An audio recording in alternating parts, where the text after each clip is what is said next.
I'm just looking forward to hearing some pop, pop, pop. Burp, burp, burp, burp.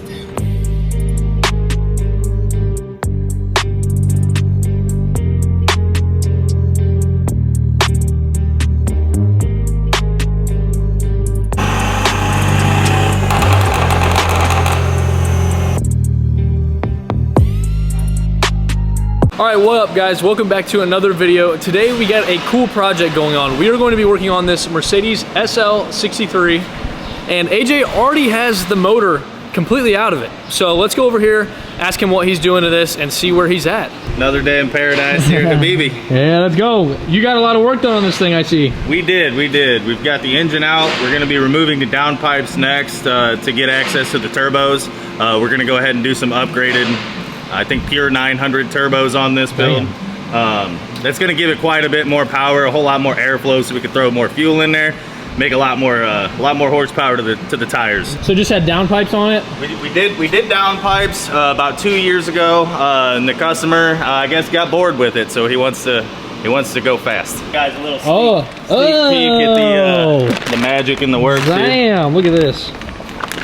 As far as I'm aware, these are reworked over factory housings. Definitely got some sauce in there. Good Lord. I can't wait to get it on the dyno and see what kind of power this thing actually lays down. It's got the big meat Larry Hoover. Yeah, look, guys, look at these. So, I mean, look at that. Good Lord. It should be pretty insane, so stay tuned. I can't wait.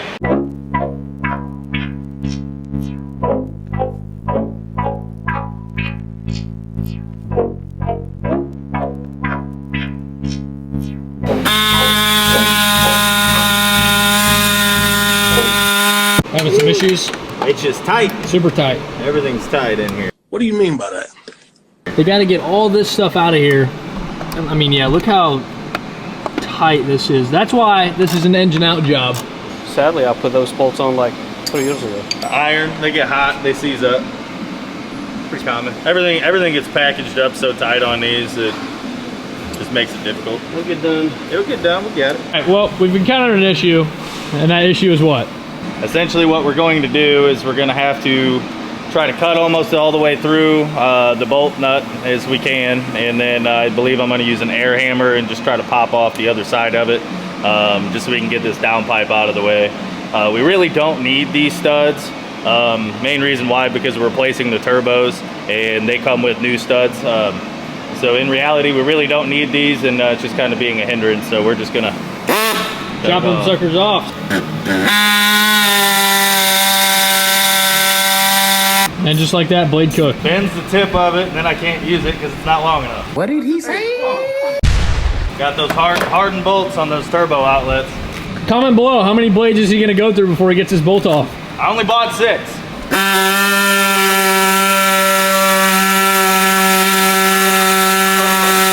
All right, so the cutting method wasn't working. Yeah, we're gonna try to see if we can remove it the right way, because that was slow and painful. It was hurting my feelings.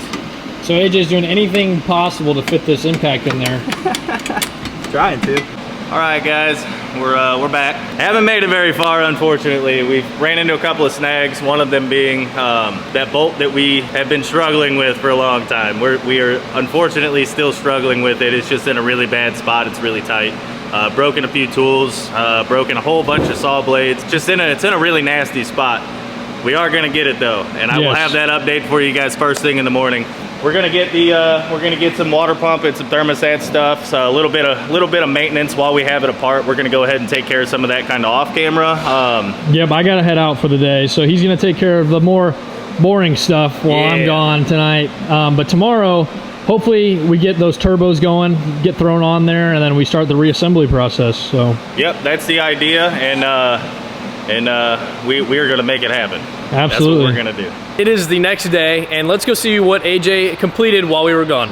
So it is the next day. Unfortunately, we kind of ran out of time yesterday. We ended up getting a few things done in the background, so we took care of a few maintenance updates. Went ahead and took care of the water pump, thermostat housing, a few things that while the engine was out. Now we're getting started in the meat potatoes here. We're digging into the turbo chargers. Should be a pretty simple process. All the bolts seem pretty accessible on this.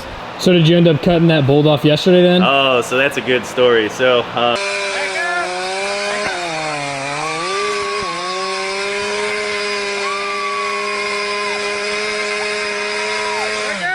I'll let you in on a secret. So I took an air chisel on a powerful air hammer, and that thing came off quite easily.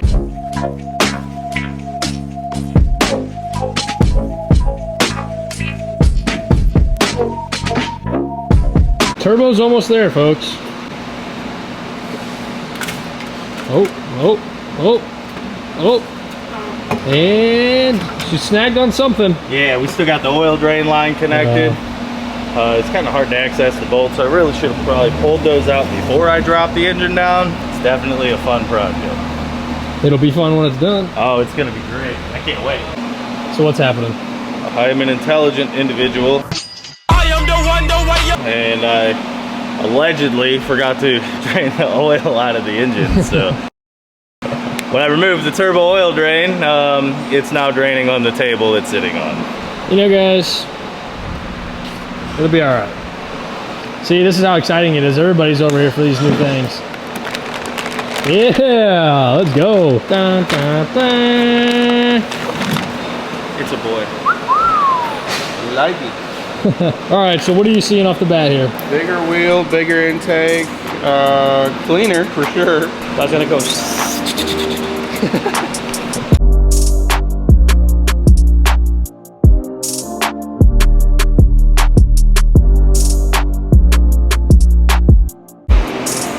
So on the factory turbocharger, they used a single bolt V-band style clamp to hold the exhaust housing to the center section of the turbo. On the new turbo, it's got 2 bolts, one on each side, and that basically what's happening is I went to bolt all the lines and heat shields on, and it's not one but both of those are actually in the way. So now I have to kind of reclock everything and reline everything back up just to be able to actually install this thing. So we got the turbocharger put together. It's nice and pretty sitting on the floor. We've got everything swapped over here. So got the oil return line, the heat shield, the wastegate actuator. We did have a little bit of reclocking. They missed their mark by that much. So we got it squared away, got it nice and straight. And then when I was getting ready to put it on, I noticed that this gasket had some signs of leakage here. So there's a little carbon out here, a little carbon out here, but mainly what I'm concerned about is all of this heat damage to this gasket here. And then also, as you can kind of see, that there's a little bit down in between the perforation or the separations of this gasket as well. So we're gonna go ahead and replace these while they're off, so we don't end up with a boost leak or any kind of issues down the road with it. So, all right, it's the next day. We finally got some gaskets. I went ahead and got anxious, so I got one side put together already. If you guys want to come with me, we take a look at that. Yeah, look at that. Sheesh. Oh, I love shiny stuff. So here we've got the brand new turbo. It's installed, everything's hooked up here. We've got the downpipe back in, the heat shield's back on. All the plumbing that needs to happen, the oil drain line, the oil feed line here, everything's taken care of. Anyway, we've got the inlet back on, the front of the engine mostly back together here. Got the coolant lines back on that side for that turbo.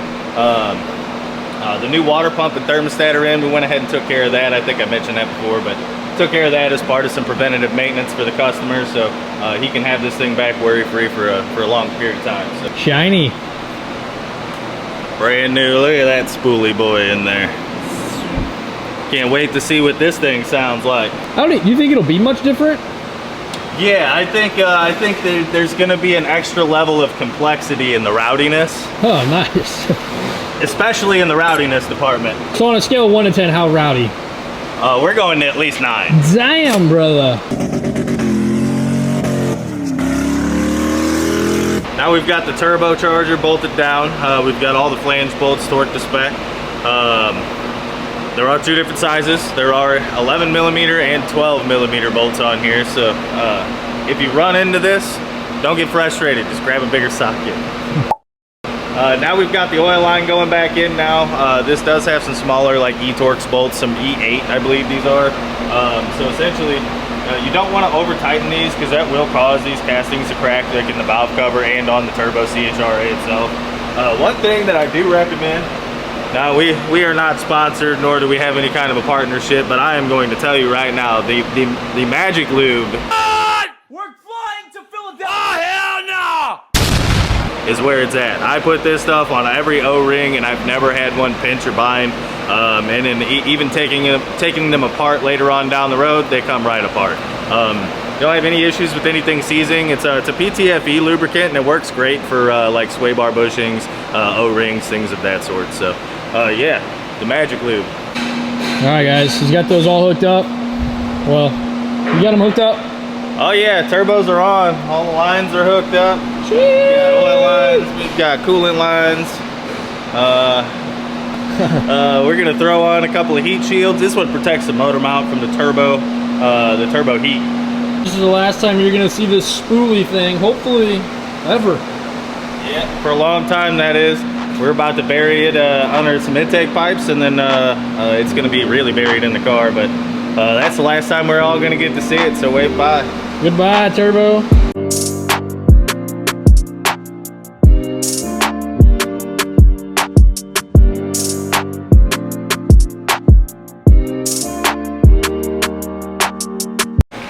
All right, guys. Stop saying guys, bro. All right, ladies folks. and gentlemen. Ladies, babies, and gentlemen. Let's go. Ladies, babies, and gentlemen. All the above. We have the secret sauce. The secret sauce is two, not one, but two of these fancy guys right here. These are water methanol injectors. We opted to go with two of them because there are two separate charge pipes on this engine. We're going to use the water meth to essentially as a safety net. So if the intake temperatures start getting too high, we can turn this system on and essentially bring those temperatures back down, which reduces the chance of detonation and blowing up an engine that we don't want to blow up. We're running out of space. Because this car has a hydraulic suspension on it, it has a pump right up top of the engine here, and that actually gets in the way of where we would normally install these water methanol injectors. So essentially what we're going to do is we're going to put everything back together enough that we can actually mark some locations on these, pull everything back apart, so then we can remove the pipes, drill the holes, get these installed. And we only went with a little baby shot. We're only putting 250 cc's per nozzle into this engine, a total of 500. That should do the trick for us, and if we ever need to, we can always put the bigger nozzles because it came with 500s and 1000s. So now we do have the AEM water methanol injection nozzles installed. It was very tricky to find a place to put those that wasn't going to interfere with anything on the motor package or on the car or anything to do with the marriage of the two. This was the best place we could find that still kept it in an optimal position for atomization on the water meth. So, yep, next step is we're gonna be installing the engine back up into the car. We're going to complete the marriage on that, and then we're going to install the water meth kit in the car and get that plumbed in, wired in. As soon as we get that done, it's gonna be a trip to the dyno, so we hope to see you guys there.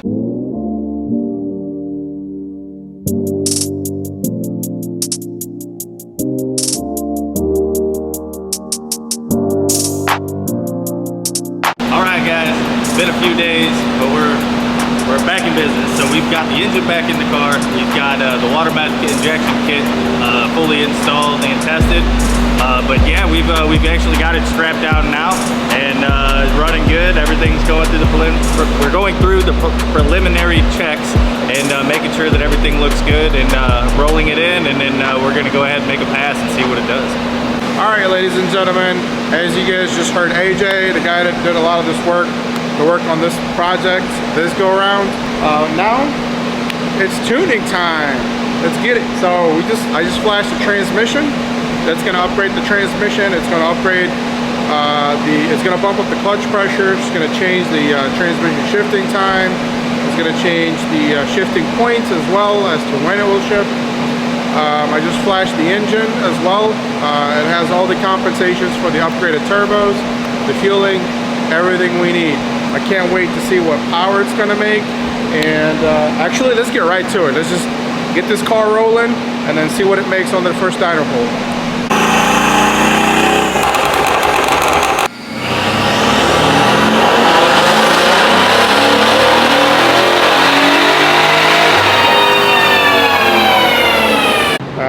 This car came in when it was completely stock. We did air filters and Weistec downpipes. and with a couple of revisions, we ended up achieving 611 horsepower, 730 foot-pounds of torque. That's when on the stock turbos, just downpipes, air filters, and our custom tune. Then the customer was happy with it for about a year and a half, 2 years now, I believe. And then he said he wanted a little bit more. He wanted 750 horsepower, or right around that range. He was actually trying to sell it, couldn't sell it, and then decided on keeping it. So now we're like, hey, let's do turbos. We ended up going with pure turbos. Then we had some issues with the wastegates not wanting to stay closed on the top end. We made some adjustments to the wastegate arm. Now the car's holding boost all the way through. It is still fighting a little bit of back pressure because they are vacuum operated, they're not pneumatic, so that's kind of, those are tougher to keep closed to hold boost up top, but it is holding boost much better on the top end, and we're able to achieve our power goal. So as you can see here, we went from 611 wheel horsepower to 741. That is exactly 130 wheel horsepower gain. We also went from 730 foot-pounds of torque to 816, which is roughly, what, 85 foot-pounds of torque at the wheels. And if you look at the graph, basically from 3,500 on up all the way to red line, now the car revs to 6,500. We did raise the rev limiter on it. And as you can see, it's a massive torque jump and power. So for example, here we're making 700 foot-pounds of torque at 4,500 on the stock turbos. With the new turbos, we're making 814. It's holding the torque much better, way longer. So I think this car is gonna feel like an animal. I am actually dying to go test drive it and get a data log out of it, see how the car feels. Here we go, SL63 AMG. Official road tests. First test drive, we're gonna see how the engine and transmission tune behaves on the street, and then hopefully we can scare Ian a little bit. Oh god. We got the top off on this beautiful day, folks. Hopefully you can hear us. Yeah, buddy. Looking forward to hearing some pop, pop, pop. Yeah. Burp, burp, burp, burp. I hope you guys can hear the burbles. I'm sure you can. Oh my gosh. You hear him now. Sounds sweet. Oh my god, this sounds so good.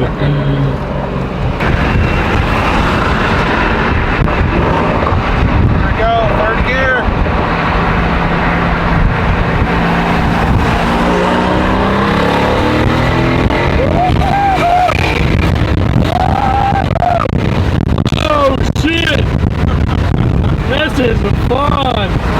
Hey, don't fuck with this car when you see it, boy. Oh my god.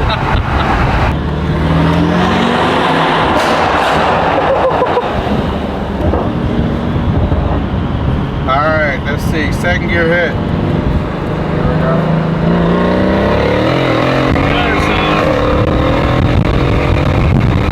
Oh my god, oh, that was ripping. Yeah, dude. Holy. That third gear was ripping. All right, what up guys? It's delivery day and we are with Phil here, and he just picked up his SL63 that we just did turbos on that you guys have seen. So we're just gonna get a raw reaction video from him right now. So you ready to go? Yeah, I'm ready to go. Hi everybody. Picked the car up yesterday and was very pleased with how the car sounded and how it reacts. I have not stepped on it yet, but we're gonna go for a ride and just see how it performs. These folks did a fantastic job. This is the second time that they've done a bigger build work on my car, and just extremely pleased with how these guys take care of your piece of equipment and the end result. So we're going to take it out on the highway and see what happens. I'm going to drop this down. I'm not going to get going too fast because that police car's up there. So no worries. We're getting ready to go here. Okay.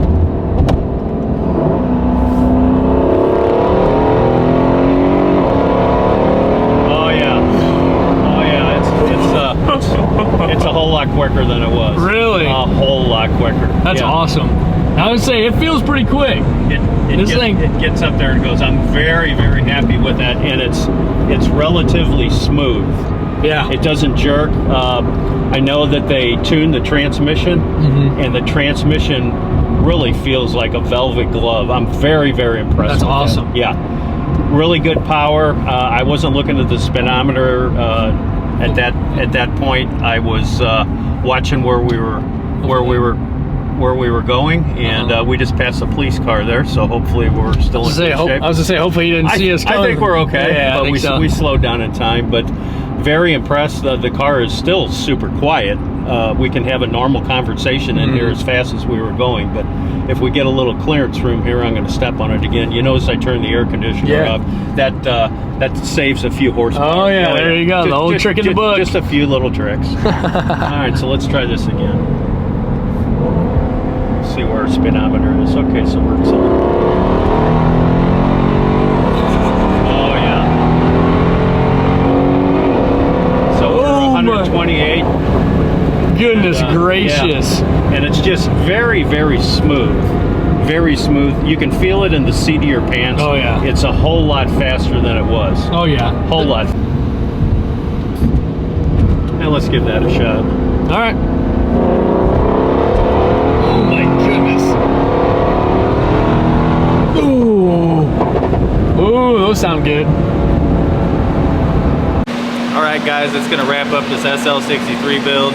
If you guys want to see any more content like this, please like and subscribe, and we look forward to seeing you guys around.